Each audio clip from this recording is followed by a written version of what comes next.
one moment during the pandemic, and I know everybody kind of had their own ups and downs with it, but there was one client in particular that no matter what we did in trying to help them see the full picture of what this trend was going to look like, there was a normalization that was going to occur at some point, and it turned really, really nasty.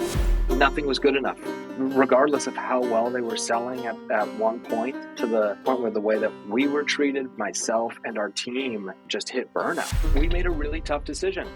We let that client go, and they were probably half of our billings.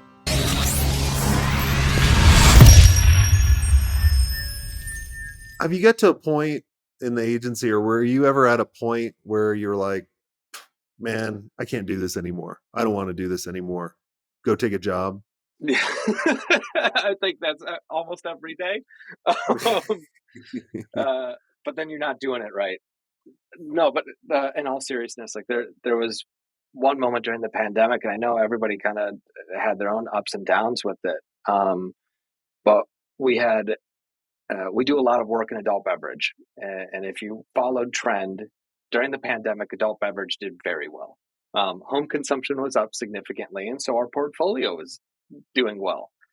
That's not to say that there aren't people or moments where you don't expect bigger returns. And there was one client in particular that no matter what we did in trying to help them see the full picture of what this trend was going to look like, there was a normalization that was going to occur at some point, and it turned really, really nasty.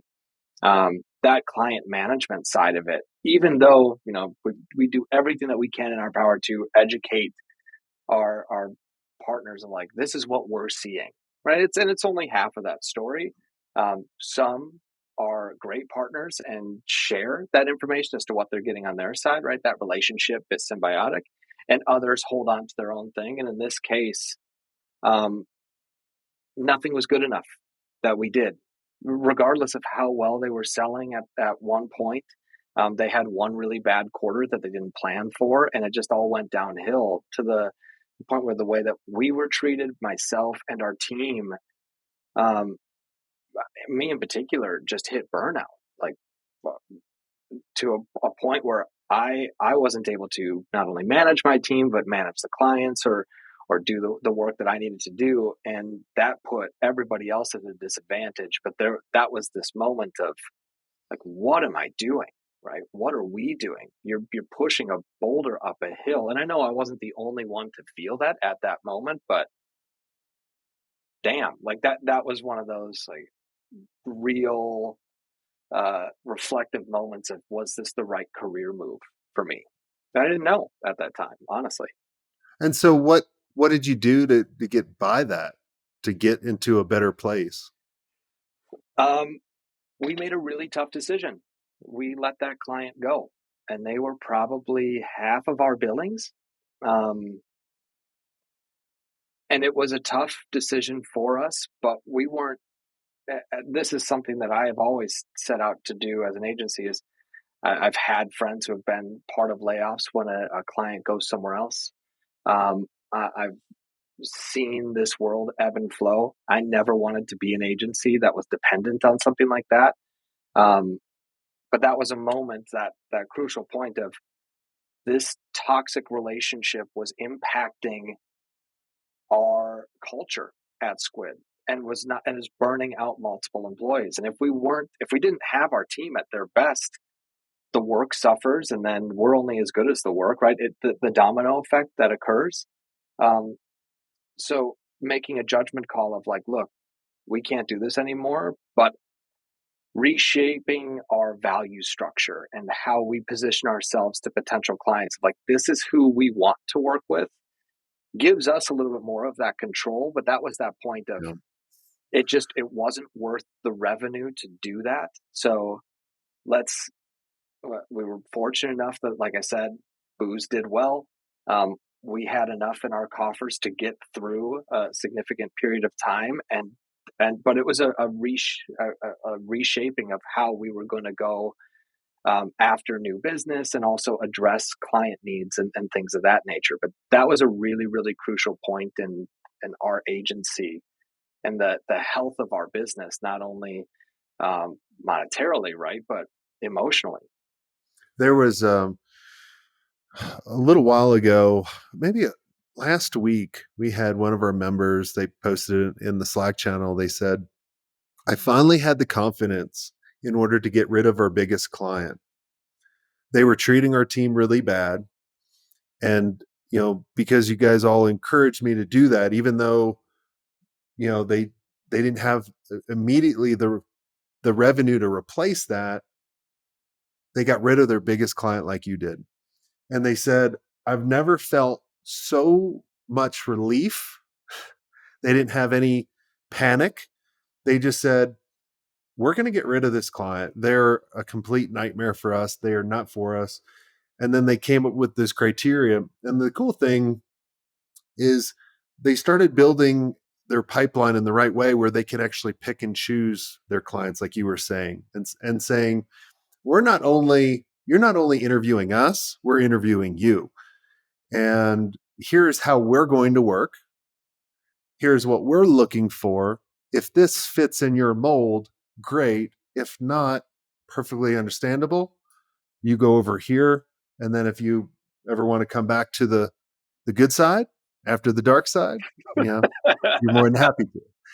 And like, it's very freeing, right? Like when you Yeah. do this and your team, what happens too is your team goes, wow, they really do care more about me than the clients. And that should be the case.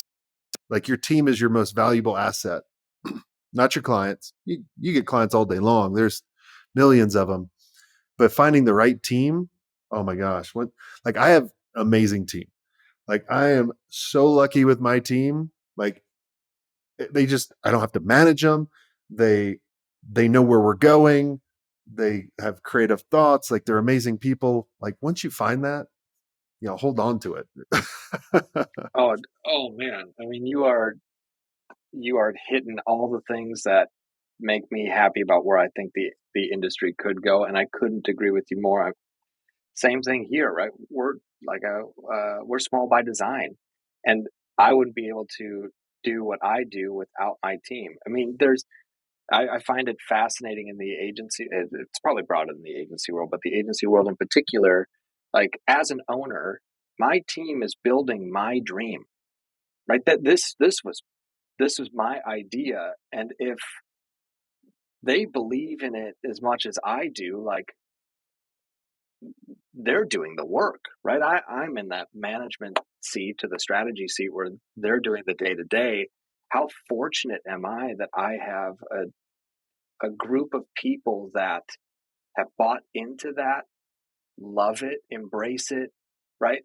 If you don't have the mindset as an owner to treat those people well, like I think that that's where a lot of our industry kind of gets a bad rap is you've got this upper echelon that sits in kind of corner office nonsense built on the backs of junior talent with marked up hours.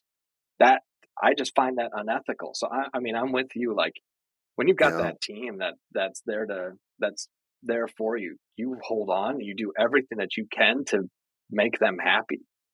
Yeah. The joke for so many years, and when I worked at Arthur Anderson, it was the partner would sell the deal, and then the school bus would drop off the children to actually deliver.